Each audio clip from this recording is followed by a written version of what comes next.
Отбасы екінші бөлім. Есікті ашып Айсұлуды сыртқа қарай сүйрей жөнелді.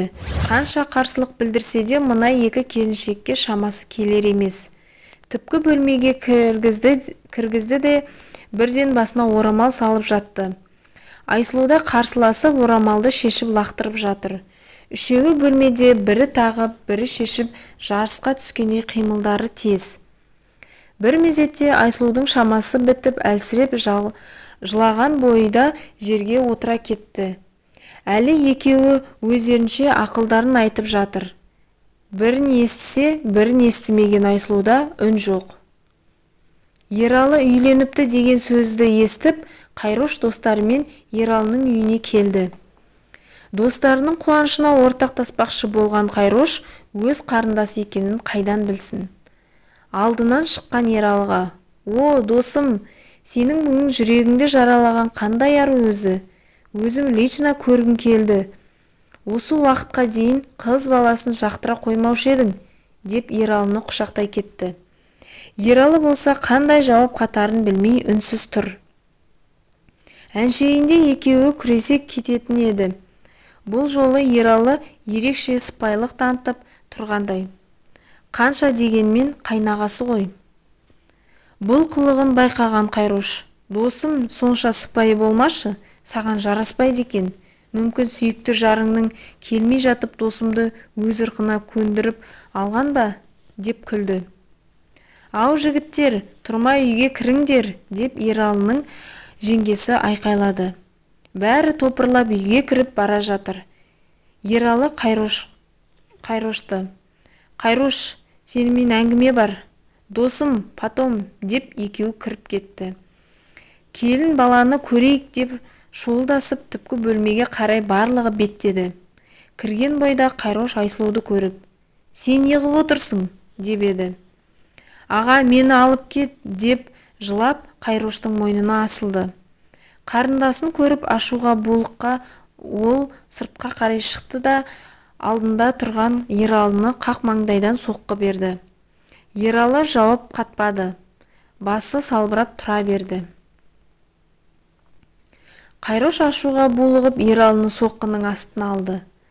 Шуылды естіп сыртқа жүгіріп шыққан үйдегілер мен Қайрошпен еріп келген достары екеуін ажырата бастады. Қайрош: «Алып кетемін», деп үйге қарай ұмтылды. Ішке кіргеннен «Айсұлу, кеттік, жүр», деп айқайлап бөлмеге кірді. Айсұлудың қасында үлкен жастағы әжей отыр екен. «Балам, сен ақылға кел, бәріміз де осылай үйлі болдық. Жаман жерге келген жоқ. Қазір ашулысың», деп қасына жақындай беріп еді. Қайрош итеріп жіберді. Өзі әрең жүрген қария жерге құлай кетті. Айсұлу жүгіріп барып әжейді тұрғызуға тырысқан еді. Қайрош жата берсін, жүр, деп қолынан сүйреді. «Жоқ, болды, босағаны аттадым, енді қайтпаймын. Неге әжені итеріп жібересің, а?» деп «Мен саған о бастан ескерткенмін, үйге достарыңды жинап ертіп келме» деп. «Сіз мені тыңдадыңыз ба? Осындай жағдай болатынын сезгенмін. Енді менің өмірім үшін алаңдамай-ақ қойсаңыз да болады». «Айсұлу, ойлан, сен Ералыны білмейсің, қасында жүрген мен білемін. Ол сені 3-4 айдан соң, жалыққан соң тастап кетеді. Кетсе кетер, тағдырыма жазылғанды көрермін». Екеуі осылайша көп дауласты. Айсұлу әжейді итергені үшін, үлкенді сыйламағаны үшін ағасына ашуланып қалатын болды. Ауылдағыларға хабаршы барды. Қуанышы да келді. Көп ұзамай ұлан-асыр той өтті. Араға ай салса да Айсұлу Ералыны қасына жақындатқызар емес. Бір бөлмеде жатқаны болмаса, бір төсекте жатпайды. Ералы Айсұлуға келгенде жүрегі жұмсақ болып қалғандай. Кеш құрым Айсұлудың қасына жатамын деген үміт күннен күнге сөніп бара жатыр. Айсұлу бүгін бөлмеде жалғыз жатыр. Ералы достарымен қыдырып кетті. Түн ортасы. Айсұлуды біреу жұлқылағандай болды. Көзін ашып еді, қараңғыда түрі көрінбеді. Bir ер адам. Шошып кетіп айқайлауға тырысып еді, әлгі адам қолымен аузын басты. Тыныш жаным, тыныш, Ералының даусы. Осы күнді қанша күттім деп Айсұлуды шешіндіре бастады. Қанша қарсыласса да шамасы келер емес.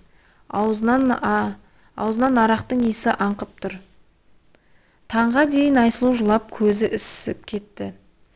Ералы ұйықтап жатыр. Бөлмесінен шығуға беті жоқ. Екі көзі ісіп кеткен. Тез-тез жиналып, нәр татпастан сабағына шығып кетті.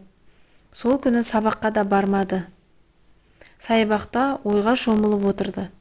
Көз алдына түнгі картина келе берді.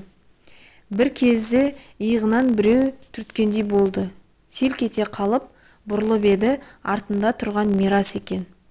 Айсұлу, неге жылағансың? Сені әлгі күйеуің ренжітті ме? Жоқ, Мирас, бәрі жақсы, тек ата-анамды сағынып, ауылға қайтқым келіп отыр, деп өтірік айтуға мәжбүр еді. Мирас іштей сезіп тұр. Екеуі көп отырмастан Айсұлу жинала бастады. Отбасылы бола тұра, басқа еркекпен отырғаным жарамас деп іштей ойлады. Айсұлу кештетіп үйге келді. Үй іші тып-тыныш. Тірі жанның баласы көрінер емес. Бөлмесіне кірсе, Ералы телефонын шұқылап отыр екен. Айсұлудың жүрегі дүрс ете қалды.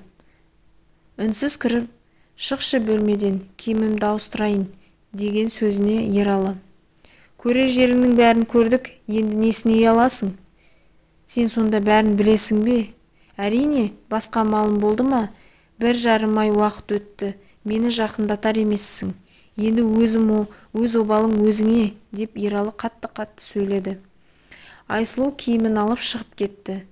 Кеш батса, Айсұлудың қорқынышы басталады. Өстіп жүріп, Айсұлудың аяғы ауырлады. Ералы болса, бұл жаңалықты естіп, жүрегі жарылып кетердей мәз. Айсұлу жүрегінің түбінде тағы бір жүректің соғып тұрғанын естіп, қуанып та қалды. Бірақ әкесі Ералы болатынын еске алса, жабырқап қалады. Ералының анасы өте жақсы адам еді. Айсұлудың әрбір ісін көріп, келінінің баласының онша ұнатпайтынын сезетін. Бірақ сол баласына деген сезімін ояту үшін барлығына дайын.